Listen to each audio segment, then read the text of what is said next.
Tad mans vārds ir Anta Čakša, un manā dzīvē ir diezgan daudz šķelšanās, jo es no vienas puses vadu slimnīcu, es strādāju Bērnu Kliniskajā universitātes slimnīcā, otra dzīve man ir saistīta diezgan lielā mērā ar psihoterapiju, un šajā gadījumā, kad es jums stāstīšu par saskarsmes psiholoģijas, nu tā ar pilnīgi nekaunīgu soli iekāpju psiholoģijas lauciņā, kas iespējams ir krustpunkts starp abām tām sfērām, kuras strādāju, un tomēr nav tādā klasiskā veidā mana ikdienas maize, un, ja mēs to saprotam tā. Man ļoti patika diskusijas nobeigums vai iepriekšējās referents nobeigums, un es patiesībā, lai arī tā situācija sabiezēja un bija pasmaga, tad tā mana pamatprofesija, kas ir psihoterapeits, gavilēja un teica, jā, cilvēki ļoti labprāt izsakās un zina, ko viņi grib pateikt. Un es tikai gribēju komentēt, līdz ar to arī jūs jau zinat, ka no dzīvniekiem, kas tiek izmantoti cilvēku ārstēšanā, neizmanto tikai zirgus, izmanto arī suņus, izmanto delfīnus, izmanto ziloņus. Un šis priekšlikums par to, ka tas nav tikai ārsts, kurš tagad iemācās spēlēt ar delfīniem vai ātri iedraudzēties ar suņiem vai jāt ar ziloņiem, tie noteikti ir tie cilvēki, kas ļoti labi pārzina šos dzīvniekus. Un mēs neesam Latvijā bagāti ar zoopsihologiem. Tādēļ mums ir lielā mērā tāda mētāšanās starp dažādām lietām. Bet tā populācija ir tik liela, cik viņa ir, un tādēļ mēs daudzi mācāmies daudz ko. Tā gaisma tiešām ir tāda uzrunājoša, jo es jūtos kā tāda īsta zvaigzne, jo es neko neredzu. Tā, bet es iešu uz priekšu un mazliet pastāstīšu par tiem psiholoģijas pamatiem, par saskarsmes pamatiem, un mēģināšu arī vairāk ar piemēriem varbūt ilustrēt, kādēļ vispār šāda tēma šodien ir izvēlēta. Jo saskarsmes ir katru dienu, un ir dažādu formu un veidu saskarsme, un jūs katru dienu veidojat daudz un dažādas komunikācijas tiltus, gan ģimenē, gan ārpus tās. Viņa var būt draudzīga, nedraudzīga, patīkama, nepatīkama, vairāk racionāla, vairāk emocionāla, un vienmēr mums ar to kaut kādā veidā ir jātiek galā. Un bieži vien ne viss, ko mēs dzirdam, ir tiešām tas, ko mēs dzirdam, ne viss, ko mēs redzam, ir tiešām tieši tas, ko mēs redzam, un tas, ko mēs padomājam, vispār bieži vien ir pilnīgi kaut kas cits, un tādēļ man patīk stāstīt arī stāstus, un es sākšu uzreiz ar stāstu. Tas bija stāsts par to, kā bieži vien mēs no savām bailēm nedzirdam to, kas patiešām ir jādzird. Man bija tāda iespēja piedalīties koncertā, kas tika rīkots par godu Krievijas dienai. Un, kā jūs nojaušat, bija diezgan liela tāda nesapratne par to, kā tas būs. Un nedodies tagad aiziet, jo koncerts bija ļoti skaists, spēlēja Maskavas simfoniskais orķestris. Un es gāju kopā ar draugiem, un mēs pirms koncerta runājam, ko mēs darīsim, ja sāk spēlēt Krievijas himnu. Un tā diezgan uzvilkāmies, jo kā mēs taču esam patrioti, bet kā tas būs? Un mēs aizējām uz to koncertu, iznāk pieteicējs un sāk skanēt himna. Un tā sajūta ir briesmīga, un jūs neticēsiet, skanēja Latvijas himna, bet es viņu neatpazinu. Tas par to, cik ļoti tās bailes spēja pārmainīt to mūsu sajūtu, un tās pirmās 5 sekundes, kamēr sapratu, nē, tā taču ir Latvijas himna.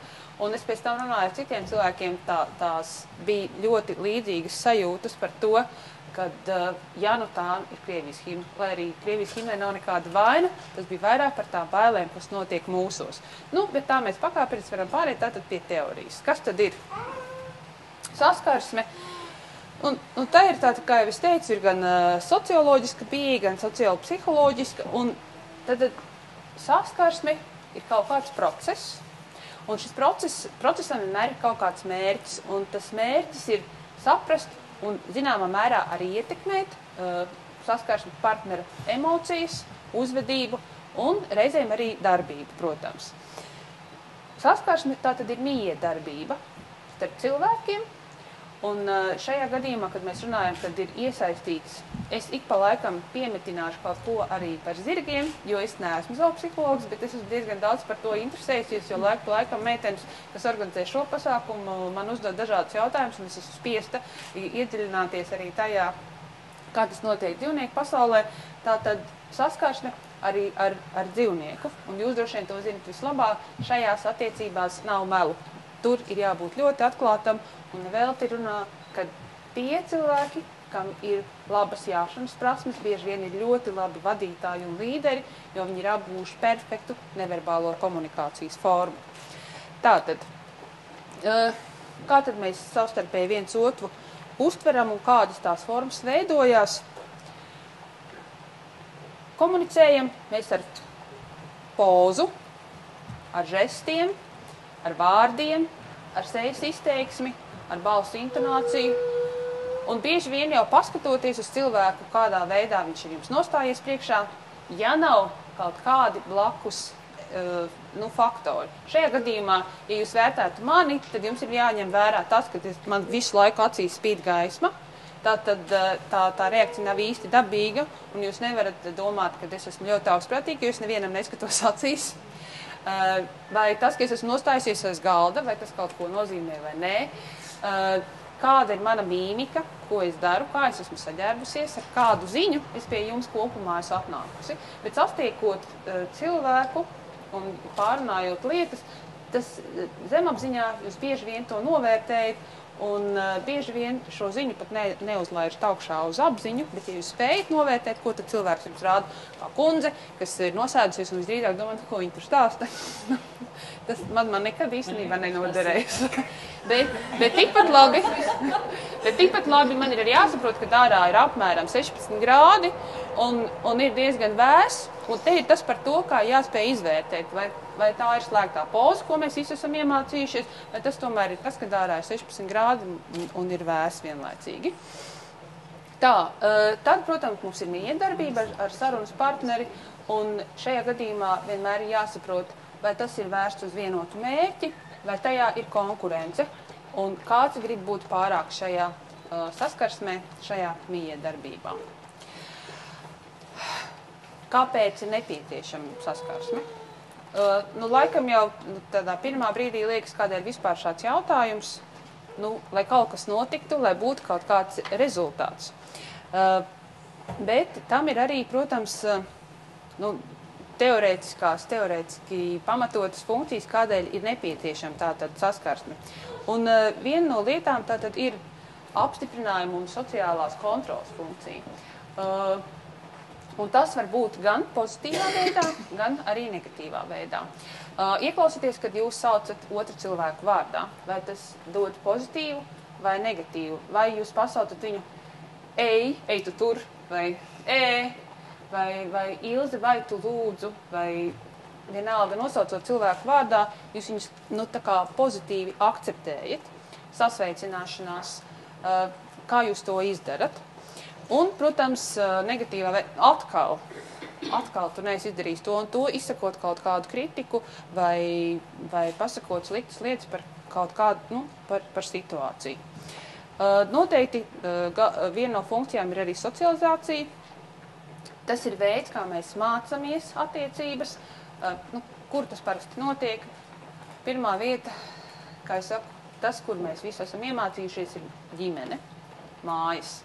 Un te pārlecot mazliet, kad man slimnīcā jautā, kā mums mazināt bērnu traumatismu, vai kā mums izdarīt, lai bērni tīra zobus, vai kā mums izdarīt, lai bērni nedarītu to un to, tad jūs varat iedomāties, pirmā atbilde ir paskatieties, kā jūs paši mājās darat. Ja mamma no rīta kliedz uz tēti, tad visdrīzāk arī bērns kliedz uz citu bērnu.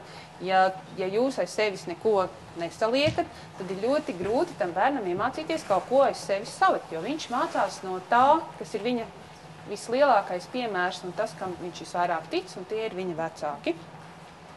Un tieši tāpatās mēs mācāmies viens no otra, iemācāmies sociālās funkcijas, bērni viens no otra, pēc tam jau skolā viens no otra, un tas jau turpinās arī, tā nav taisnība, ka pēc 40 gadiem neko jaunu neiemācās, mācās tāpatās un pielāgo to dzīvē. Tā, tas, kam vēl tas ir noteikti vajadzīgs, ir arī tātad savstarpējo attiecību organizēšanai, lai palīdzētu izpaust savas emocijas un spētu paust savas domas un visu, kas saistīts ar to. Tā, un, protams, kam ir vajadzīga saskarsme, tā ir komunikācija, jo saskarsme pašam ar sevi, kas ir ļoti būtiski, jo tikai izprotot savas sajūtas, domas, mēs spējam sevi labāk saprast un veidot ar sevi iekšējo dialogu, kas ir ļoti būtiski, lai mēs tā kā varētu attīstīties un kļūt par nobriedušām un spēcīgām personībām. Kādi tad saskarsmes tipi ir iespējami? Es laiku pa laikam mēģināšu kontrolēt laiku, jo man ir diezgan izteikti kontrolējošā funkcija, lai mēs nepārkāptu kaut kādu zināmas laika limitus. Tā, bet ja mēs runājam par saskarsmes tipiem, tātad, kā pirmo, es esmu atzīmējusi imperatīvo, ja tātad direktīvo attiecību formu, kad mēs mēģinam šo savu saskarsmes partneri kontrolēt, fiziski iespaidot, dot rīkojumus. Kā jums liekas, cik tas ir efektīvi? Es atbildes neredzu. Bet droši vien, ka tas nav pārāk veselīgs saskarsmes veids.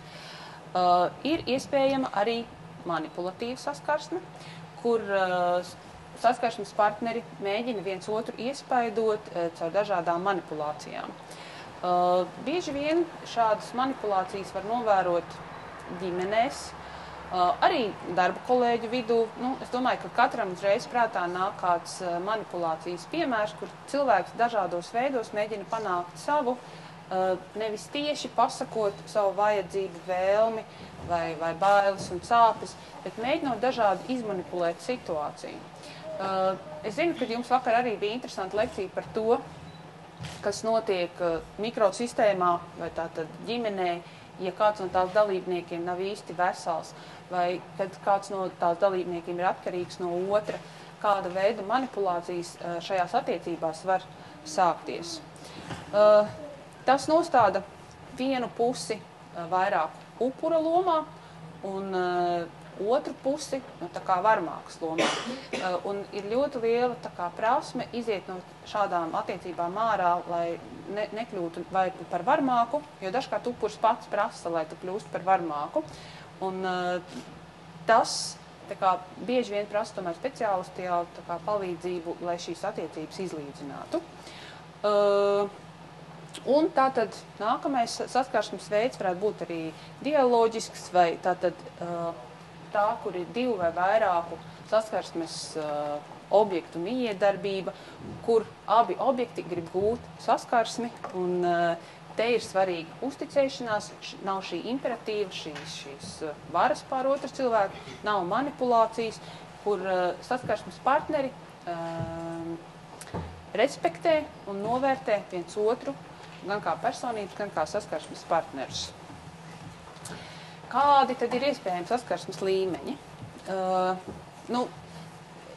Te ir, man jāsaka, no augšas uz leju, un mēs sāksim no apakšas. Protams, ka pirmais ir klišejiskais, ir virspusējais saskarsmes līmenis, kad ir grūti veidot dziļākas attiecības, kas bieži vien, tas, ko mēs saprotam par small talk, tāda viegla aprunāšanās par neko, kad negribās iedziļināties otrā cilvēkā, un tad arī ir grūti veidot kaut kādas nopietnākas attiecības ar saskarsmes partneri. Domu un jūtu atklāšana, kas ir dziļš saskarsmes veids, kad jūs spējat dalīties ar otru cilvēku savās emocijās, domās, un tātad vaļsirdīgi arī stāstīt par savām izjūtām, kas nav viegli, bieži vien sākotnēji, bet attīstoties personībai, tas ir tas saskarsmes veids, ko bieži vien mēs attiecībās gribam sasniegt un pilnveidot. Tā, man diezgan daudz ir slaidi par manipulāciju, bet es tajā, domāju, ļoti neiedziļināšos. Tikai gribu teikt, ka mēs ikdienā ļoti bieži saskaramies ar manipulācijām, un tas, kad mēs nezinām, ka mēs manipulējam ar kādu īsti neatbrīvo, tā teikt, mūs no atbildības. Un bieži vien šī manipulācijas dēļ saskarsme veidojas virspusēji.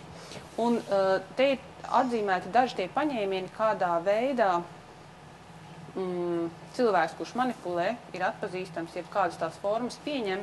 Un tāda klasiska forma ir, ka kad cilvēks īsti neuzņemās atbildību, un viņš tā kā spēlē vai nu lieku, vai nu maina savas domas sarunas laikā tā, kad jūs īsti nesaprotat, kas notiek. Un tas vieglākais veids, kā no tā kā iziet, ir uzdot ļoti skaidrus un tiešus jautājumus. Kas tad īsti gribēts pateikt, par ko ir tā saruna, un šo atbildību atgriezt atpakaļ. Tad to bumbiņu atmest atpakaļ, nevis paturēt pie sevis. Tā.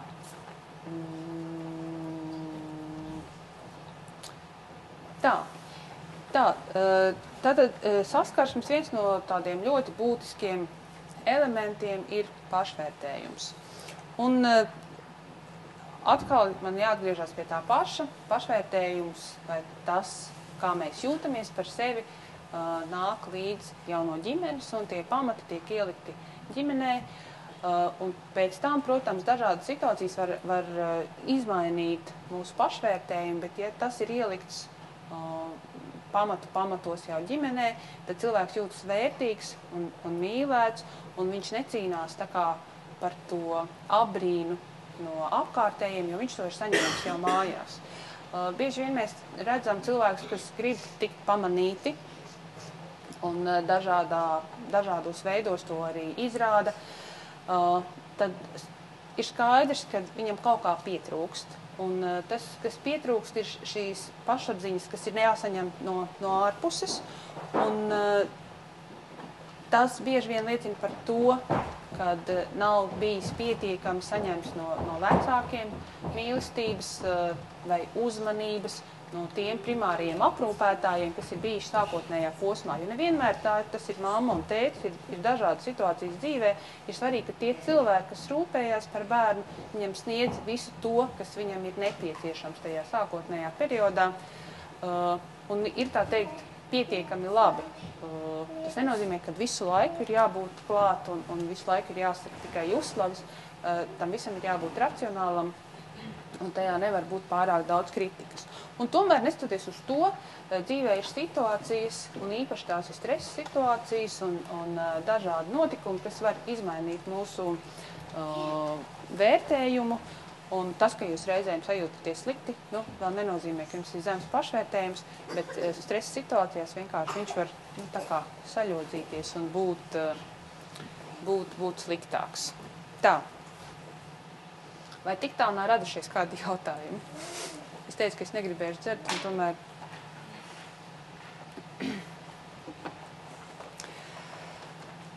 Tā, ja nē, tad dosimies tālāk. Tā. Es gribētu iet tālāk un runāt par komunikācijas veidiem. Tātad tas veids, kā mēs komunicējam vai veidojam saskarsmi ar apkārtējo vidi, ir te ļoti skaisti sadalīts pilnīgi procentuāli. Un tātad verbāli vai ar vārdiem mēs uztveram tikai 7% no apkārtējās informācijas. Tas ir daudz vai maz? Man liekas, ka tas ir pietiekami maz. No 38% tas ir no balss intonācijas. Tātad ar balss intonāciju jau jūs spējat atpazīt cilvēka noskaņojumu diezgan lielā mērā. Un 55% tātad sastāda viss pārējais. Tiek nodoti ar žestiem, mīmiku un vispārējo ķermeņa kustībām. Tātad, ja cilvēks stāsta informāciju, kaut kādu veidu, tad tiem vārdiem, arī šobrīd es ar jums, kad runāju, vārdiem nozīme tikai 7%.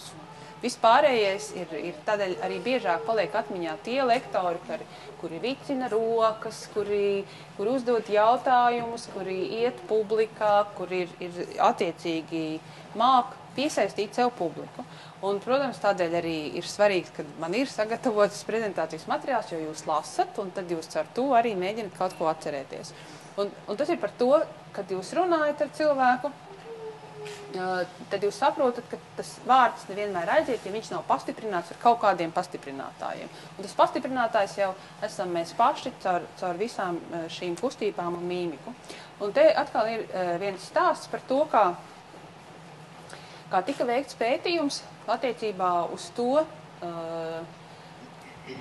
vai var cilvēkus, nu tā kā, es negribu teikt vārdu apmānīt, bet cik daudz, cik nozīmīgi ir šie vārdi. Un tas bija, tā bija liela universitāte, kurā tika ielaisti pietiekami gudri profesori klausīties lekciju. Un lektors arī zināms profesors, kurš lasīja lekciju par tēmu, kuru nu, tā kā ļoti precīzi tie klausītāji nezināja. Un tas uzdevums bija tā kā pasniegt šo lekciju tā, lai tie cilvēki tam noticētu. Bet tas teksts bija tāds, kurš nebija īsti patiess. Un tā forma, un kā jūs domājat, vai tie cilvēki noticēja vai nenoticēja? Jā. Tur būtu viens jautājums jāuzdod. Vai tas lektors ticēja tam, ko viņš lasīja, vai nē? Jo tanī brīdī, ja tas lektors tic tam, ko viņš lasa, tad viņš visu to informāciju, tas lektors nezināja, ka viņš, teiksim, lasa nepareizi, tad viņš ar visu savu komunikāciju pauž piekrišanu vai pozitīvu attieksmi par to, ko viņš lasa, un pretī arī auditorija to saprot kā pozitīvu ziņojumu, un viņiem liekas, tas ir ok, tas der, tas ir labi. Bet pat ja es stāstītu pareizas un gudras un labas lietas, man pašai liktos, ko es te daru? Un kāpēc es te esmu? Pēc kam man to vispār vajag? Un tā klusi kaut ko pie sevis bubināt, droši vien, ka arī jums nebūtu interesanti un ir daudz grūtāk noticēt.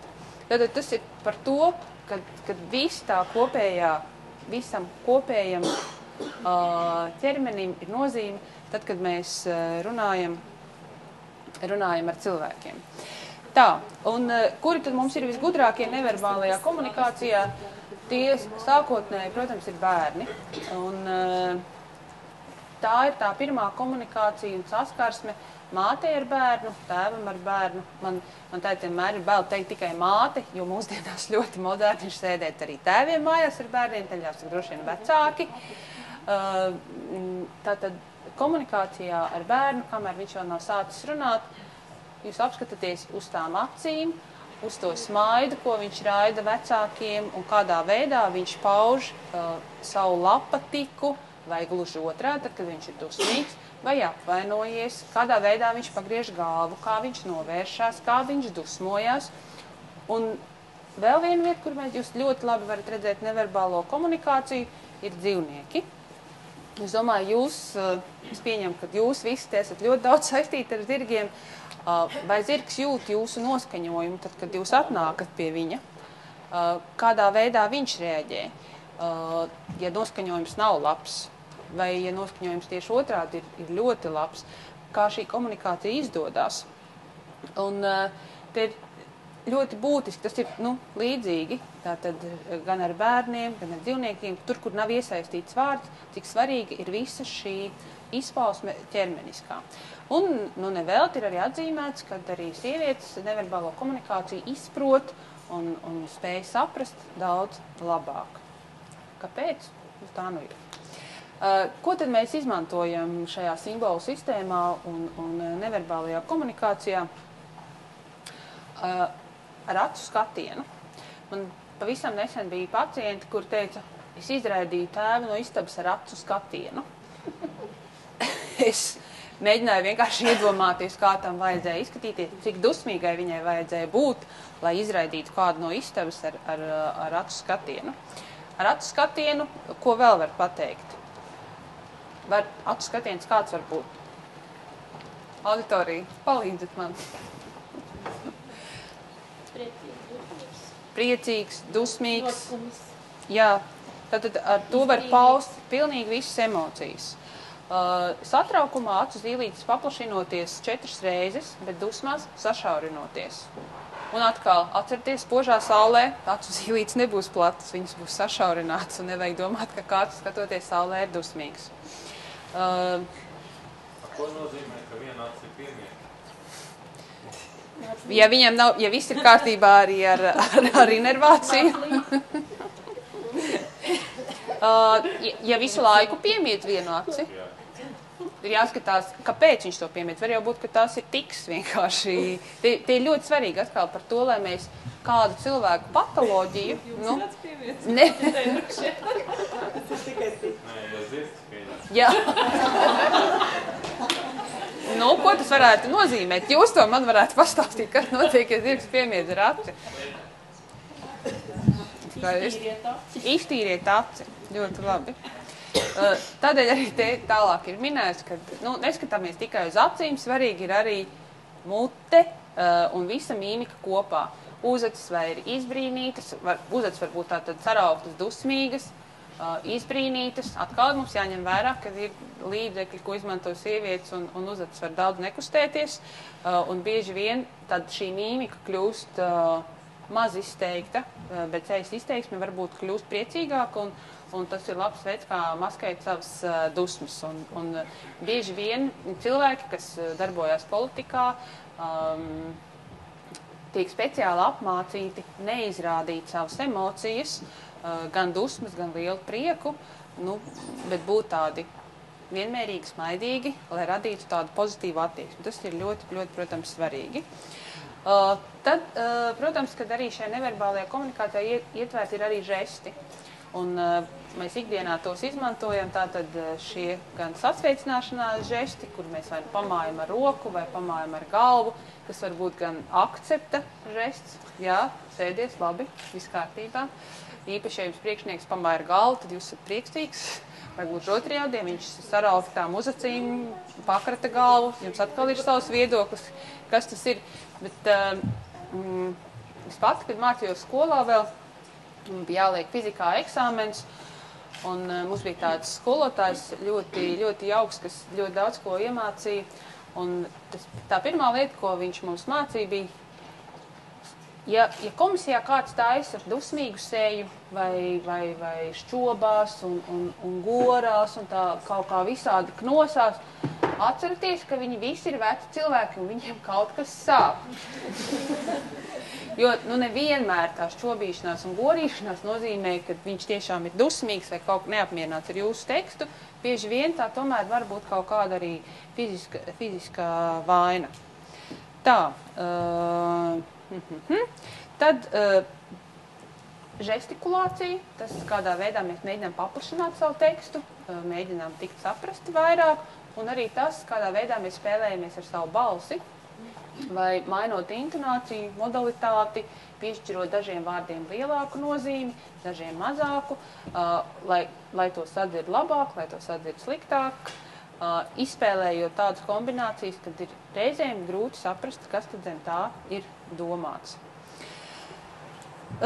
Protams, kad ar šo balsu izmaiņām mēs arī mēģinām parādīt savu noskaņojumu, un bieži vien šīs balsu izmaiņas atkal ir, lai noslēptu kaut kādas emocijas, ir īpaši jātrenē, bet cilvēki, kas nav izgājuši tādas treniņas caur savu balsi, daudz pasaka, kā viņi jūtas.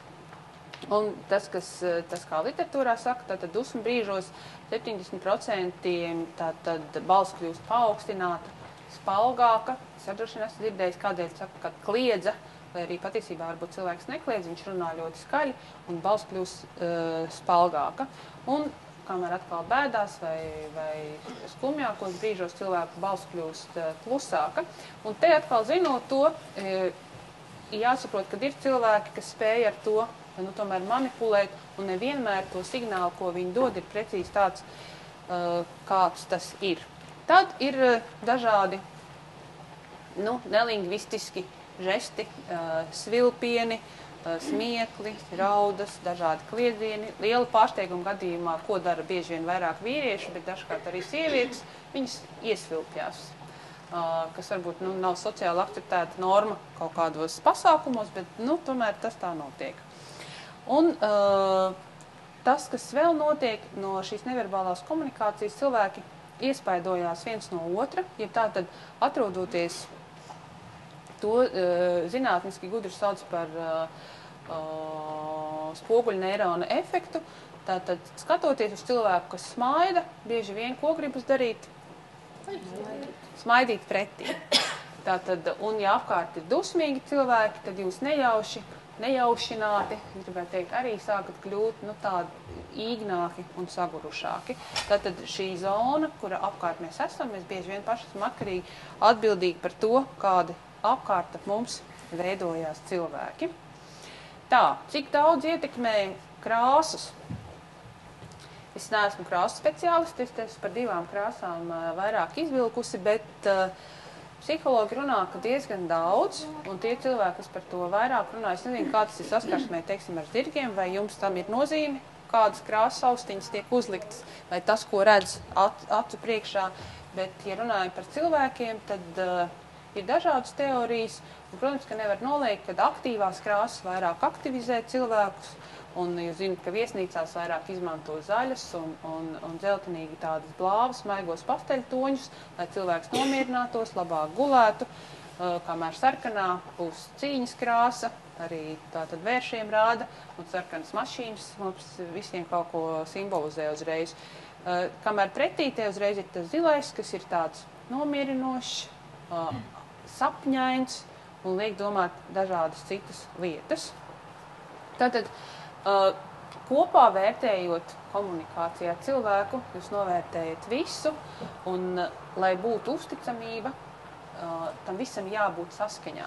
Tātad žestiem ir jāsakrīt ar mīmiku, un tam visam jābūt saskaņā ar vārdiem, un droši vien tādā veidā kopīgi veidojas tas tēls, un šī komunikācija tad izdodās pozitīva un patīkama tāda, kā to gribās.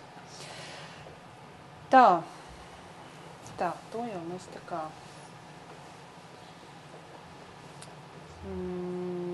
ja par vārdu,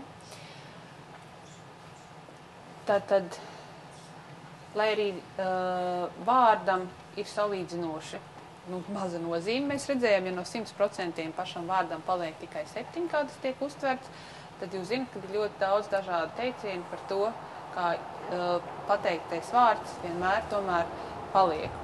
Un tie ir arī dažādi tie citāti man rakstīti par to, kad pirms tu pasaki to kādam citam, pasaki to pats sev un sajūti, kā tas vārds uz tevi iedarbojas.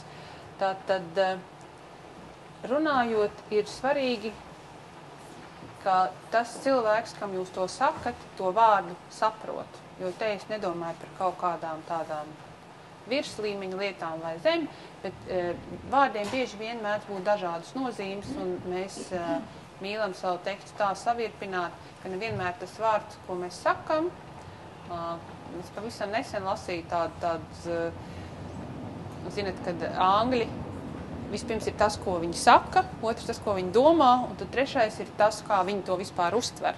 Un vai bieži vien padomājat savā komunikācijā, nav tā, ka tas, ko jūs sakat, nav gluži tas, ko jūs esat gribējis pateikt. Iedomājieties situāciju. Jūs esat iztīrījis māju, sataisījis vakariņas, un viss ir ļoti skaisti, un pārodas mājās vīrs, ieslēdz televizoru, tur iet, nezinu, futbols, hokejs, un kā jūs jūties? Normāla parādība. Normāla parādība, labi. Bet visdrīzāk, ka jūs tā kā varētu būt dusmīgi par to, jo jūs tā kā gaida kādu labu vārdu. Un jūs nerunājat. Un viņš saka, vai viss kārtībā? Ļoti labi atbildi. Pašā saka, jā. Bet tā, jā. Viņš, protams, viņam viss kārtībā, viņš skatās hokeju. Paiet kaut kāds laiks, bet tāds klusums mājās iestājies. Šika, viss kārtībā?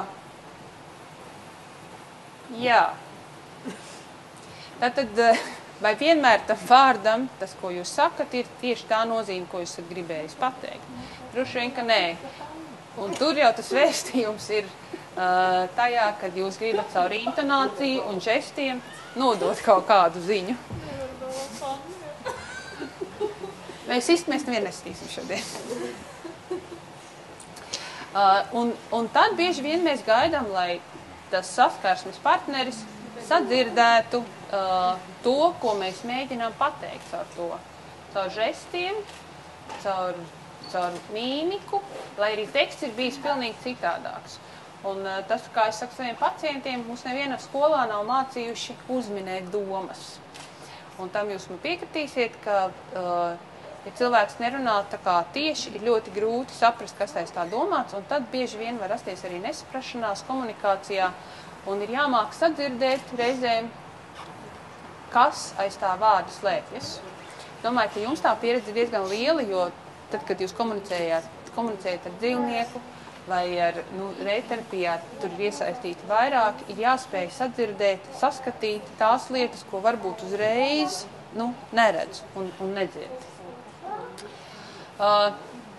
Komunikācijas forma, protams, kad var būt dažāda, kā šajā gadījumā. Es ļoti mēģinu izsisties ārā no tās monologas situācijas un veidot ar jums dialogu, bet tā ir grūta. Protams, kad referāta vai priekšlasījuma gadījumā tas pārsvarā būs monologs. Dialogs, tad, kad abas puses, saskarsmes puses runā un sniedz informāciju un gūst no tā kaut kādu gan informāciju, gan emocionālo apmaiņu. Un tā, protams, varbūt arī diskusija, kura mums sekos pēc šī mana monologa, kad mēs mēģināsim runāt par vienu tēmu, vairāk cilvēki, un parādīt savas prasmes diskutēt, varbūt strīdēties, varbūt vienoties par kaut kādu vienu lietu. Tā. Konfliktiem es nestāstīšu. Vēl vienīgais, ko es, pirms mēs pārējām pie... Par konfliktiem? Jā, ja vajag, mēs varam par konfliktiem. Par ko jums ir konflikti? Par visu? Par visu. Aha, labi. Latvijas ir mīļākais veidos Latvijas. Jā, tas ir patiesībā diezgan bēdīgs saldēts ēdiens, bet tad mēs parunāsim arī par konfliktiem.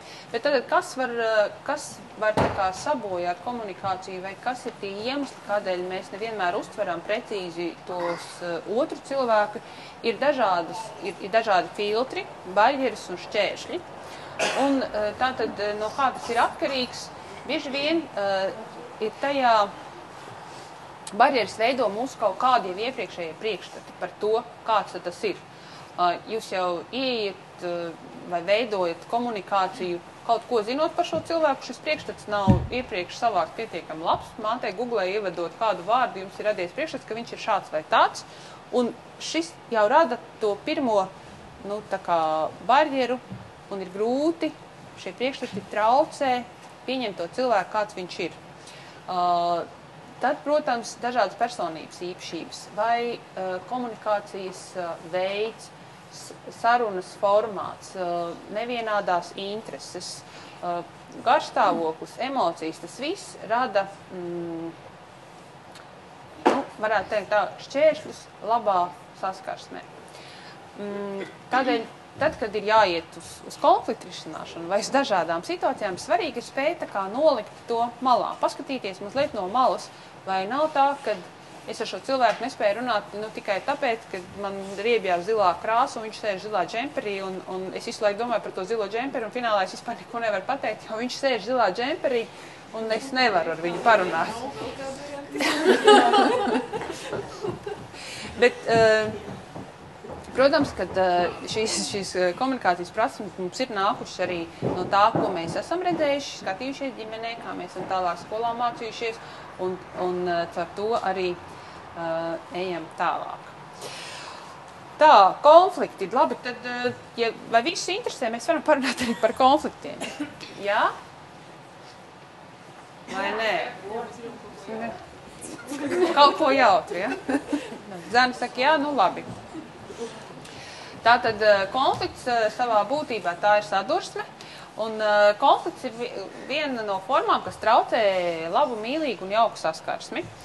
Un bieži vien tātad ir cilvēki, kam ļoti nepatīk konflikti, un viņi izvairās no konfliktiem, aizejot no tiem. Zinat, ir cilvēki, kas nerisina to un vienkārši iziet ārā, pagriežās, vai tiklīdz rodas sāsināta situācija, vienkārši mēģina to ātri noklusināt un dodās projām, neatrisinot situāciju. Un ir cilvēki, jā. Labi, kad ir tādi cilvēki, vai tas ir parāda viņu kaut kādu vāju?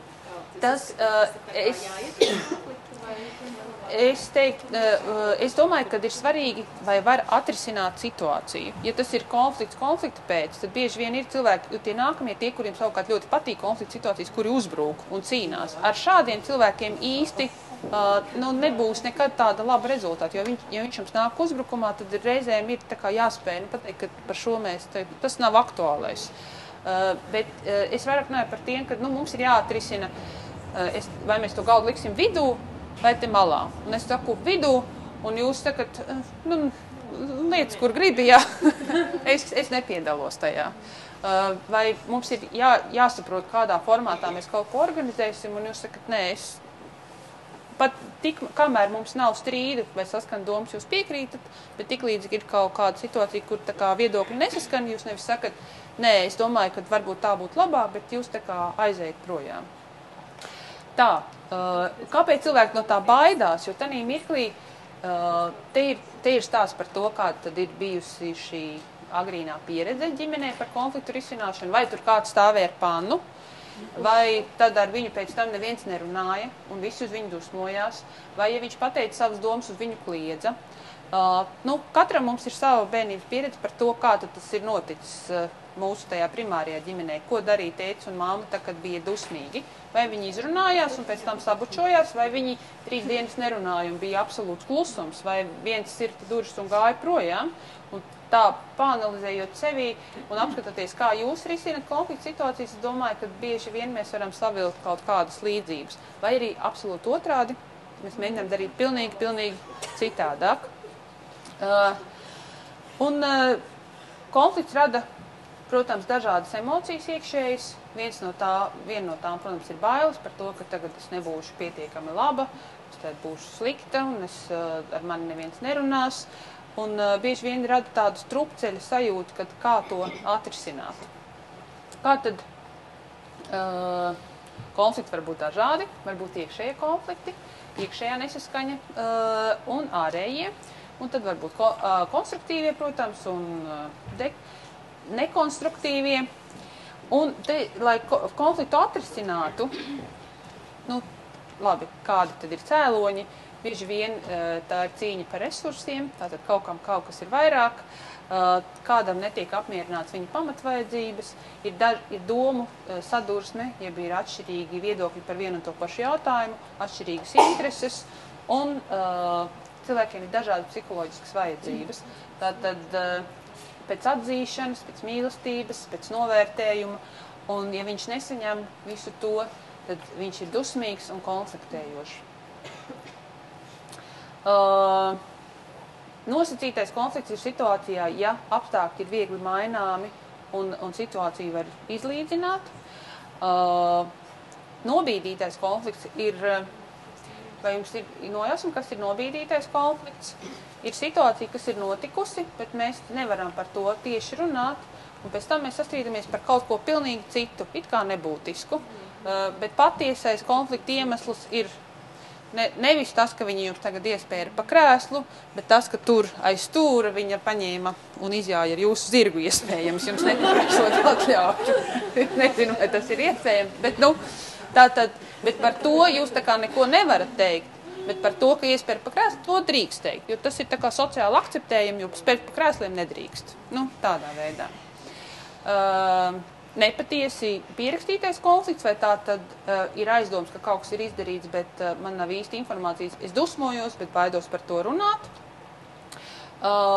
Latentais konflikts, tam it kā būtu jānotiek, bet atkal tiek noklusēts viss. Un puses atšķirīgi uztver situāciju, tas varētu mēs to saukt par viltus konfliktu, bet viņš vienalga eksistē. Kā tad man tā muša šodien mīl? Pēc garuma īsi, gari un dažādi. Kā tas var izpausties? Tātad sākotnēji tas var būt tikai kā iekšējais diskomforts. Tad jūs sākat piekasīties dažādām situācijām un jūs jūtat, ka nejūtaties labi. Jo bieži vien ir tā, ka pat var sākotnēji nejust, ka šī konflikta situācija radusies. Tad ir tātad pārpratums stadija, kad skaidri netiek paustas domas, un tas viss tā kā tiek slēpts.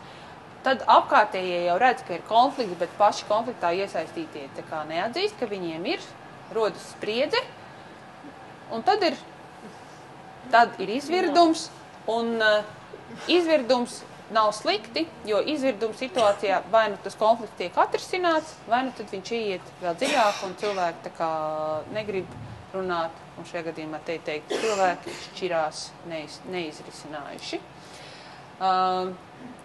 Protams, ka to var izsināt dažādi. Tas veselīgākais veids būtu noskaidrot patieso konflikta iemeslu un to atrisināt, ja tas ir iespējams. Jo, protams, kad nevienmēr ir iespējams konfliktu atrisināt, ja tas ir saistīts ar kaut kādu, ar pieejamiem resursiem vai tās vajadzības, ko pauž otrs cilvēks, īsti nav iespējams dot. Tam cilvēkam bieži vien ir saistīts ar attiecībām.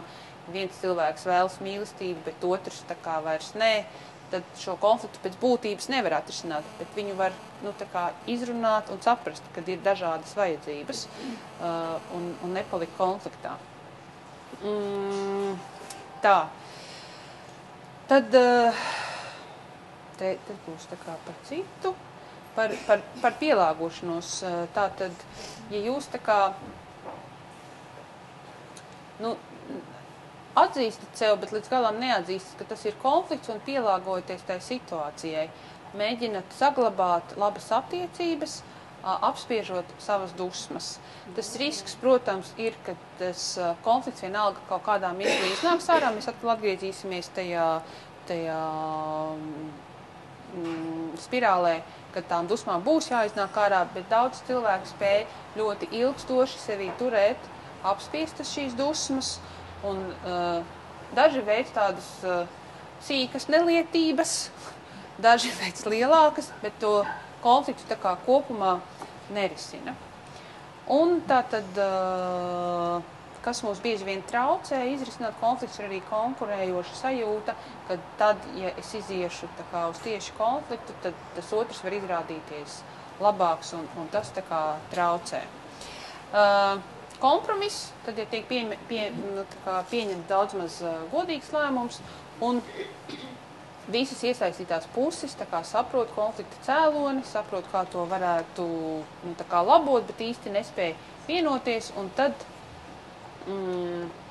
bieži vien ir jautājumi, par kuriem mēs patiesībā nespējam vienoties, un tad kompromiss, to jau viss saprot, ko tas nozīmē, kad atrod kaut kādu zelta vidusceļu, kas ir tā kā iespējams tomēr abām pusēm pieņemams.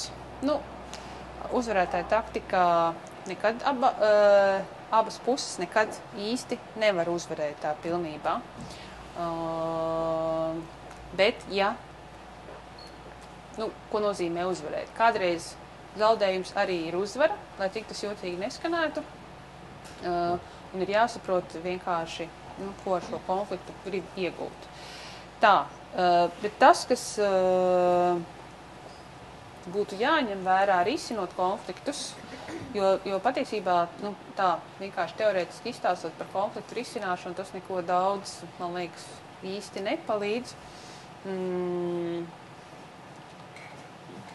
Tās būtiskākās, bieži vien tomēr ir, konfliktu risināšanā tiek veidot speciālas grupas, kur tā kā nodarbojas tiem treniņiem, tiem cilvēkiem, kam ir grūti izpaust savas jūtas, un ir grūti runāt par patiesiem tā kā notikumiem, bet, un bieži vien tad konfliktu risināšanā iesaist arī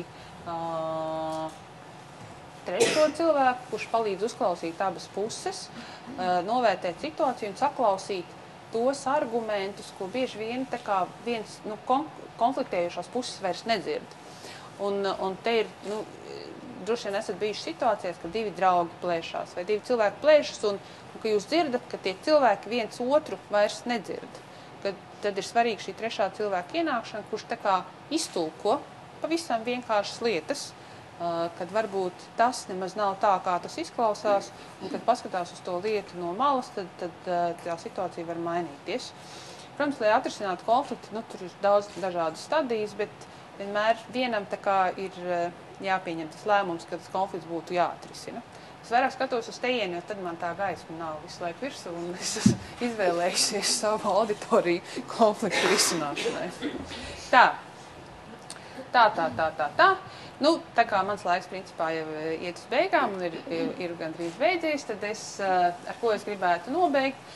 Es gribētu nobeigt ar to, ka mums katram ir savas jūtas, vēlmes, emocijas, vajadzības, un mēs dzīvojam kaut kādā dzīves modelī, bet svarīgi, lai šī komunikācija būtu tā kā patīkama ar apkārtējiem cilvēkiem, tad tas, ko es gribētu teikt, svarīgi ir ieklausīties. Ieklausīties savā komunikācijas partnerī, saskarsmes partnerī, un ne tikai ieklausīties, bet arī sadzirdēt, ko viņš saka.